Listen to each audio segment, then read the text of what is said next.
Hello, in this video I'm going to review the answers to the review for quiz number 4.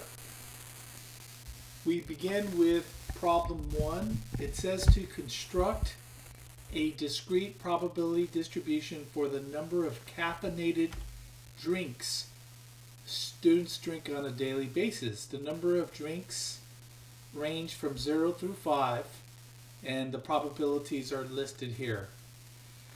This is a fairly straightforward problem. We construct the table. The upper row, X, represents the outcomes, 0 through 5.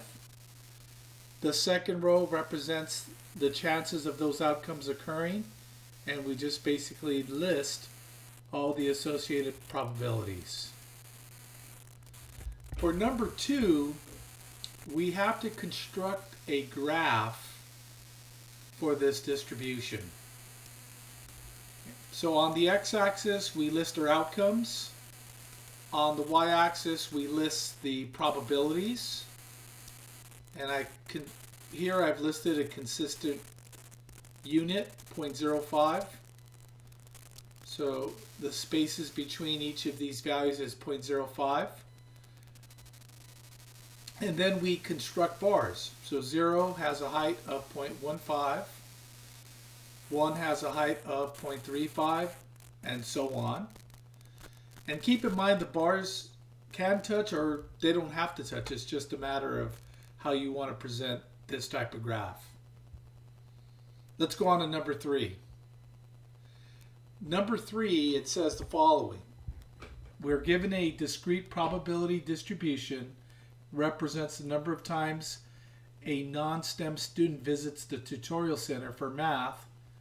We need to calculate the mean, variance, and standard deviation.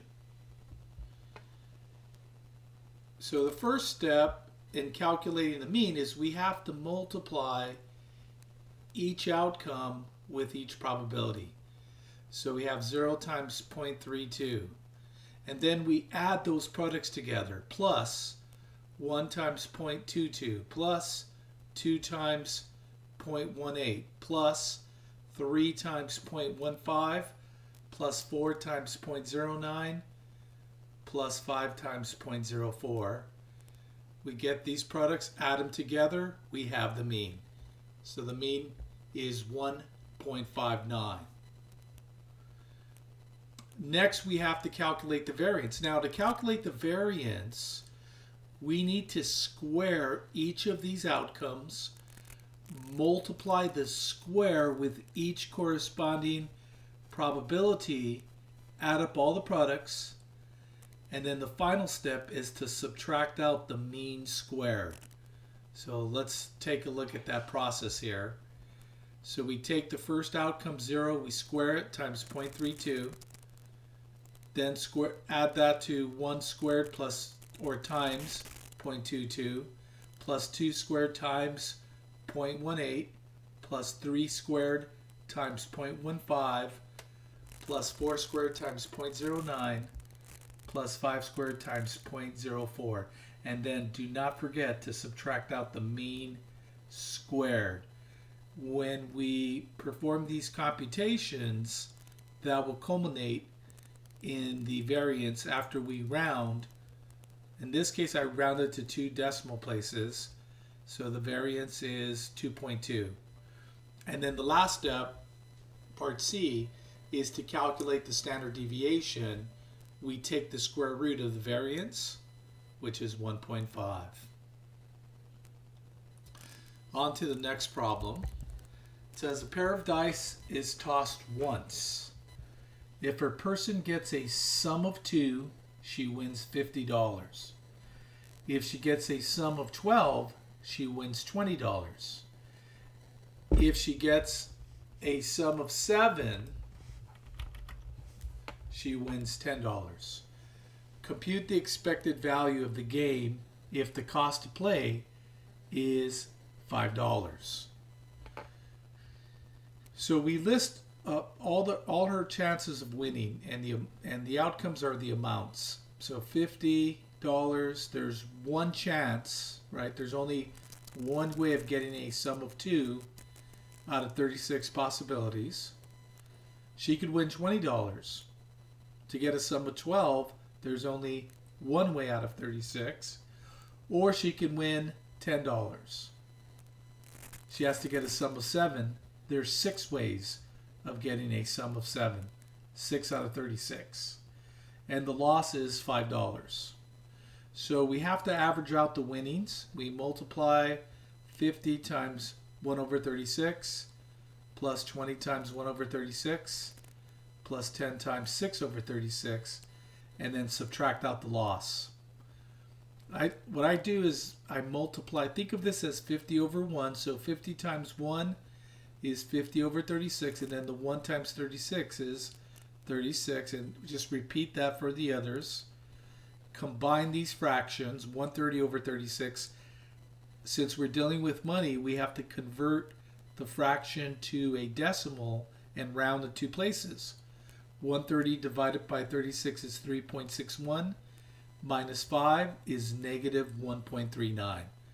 So on average, she's losing $1.39. That's the profit that the house is making. Number 5, it says the chance that a student will miss class once due to family responsibilities is around 12%. At a particular college. If 10 students are randomly selected, use the binomial distribution to compute the following probabilities. Part A says exactly 5 students will miss class due to family responsibilities. Well, using our binomial distribution formula, we have 10 students, we choose 5, times the chance of missing class is 0.12 raised to the 5th power. The chance of not missing class, so 1 minus 0.12 is 0.88, and that's going to be 5 because these two powers have to add up to 10. We compute this in our calculator to get 0.003.